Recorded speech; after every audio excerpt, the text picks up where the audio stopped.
Good afternoon. Mr. Miller asked me to present a short Devo thought today. So, I take you back to a favorite childhood movie of mine called Chariots of Fire.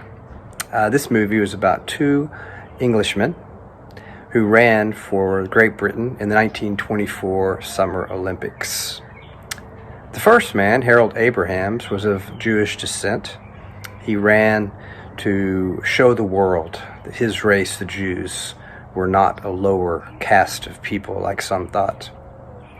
He ran with a fierce determination to prove to the world of his excellence. He couldn't bear losing. He was contrasted by a Scot named Eric Liddell. Eric also was very fleet of foot, and he ran for a different reason. As often quoted in the movie, he said, "God made me for a purpose, but he also made me fast. And when I run, I feel his pleasure." As the Olympics approached, Liddell, a man of great convictions, learned that his qualifying heat, is on a Sunday, and his conviction was that Sunday was a day dedicated to God and not to sports. He was faced with a difficult decision, a dilemma, if you will.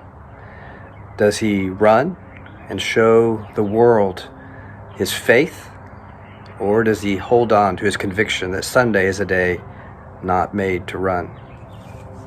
A similar contrast is found in the book of 1 Samuel, as we see the two sons of Eli, the priest, Hophni and Phinehas, who, instead of honoring God, they only do their sacrifices to please themselves and often steal meat from people's sacrifices and show contempt for God's word. They are contrasted with Eli's foster son, Samuel, who as a young child was brought to him on the vow of his mother Hannah, who promised him to God. Samuel, unlike Hophni and Phinehas, listens to God.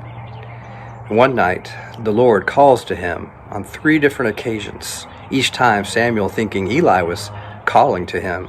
So each time he would go to see Eli. Finally, Eli realizes God has seen something in Samuel, seen something special. He calls to him again, and Samuel answers him. And from that day on, Samuel continues to hear God and listen to God, although remotely. In the same way, we too face a situation now where we're called upon to listen to God. Although remotely, we can still hear his voice. And when we do that, God honors that. As I go back to Chariots of Fire and Eric Liddell, Eric decides not to run on Sunday and tells the committee that he will not break his conviction. But a buddy of his offers to give Eric his race so he doesn't have to run on Sunday. Eric goes on to participate in the 400-meter race. Right before the race begins, an American named Jackson Schultz gives him a slip of paper right before he is to run. And on that slip of paper is quoted, "As the good book says, he who honors me, I will honor."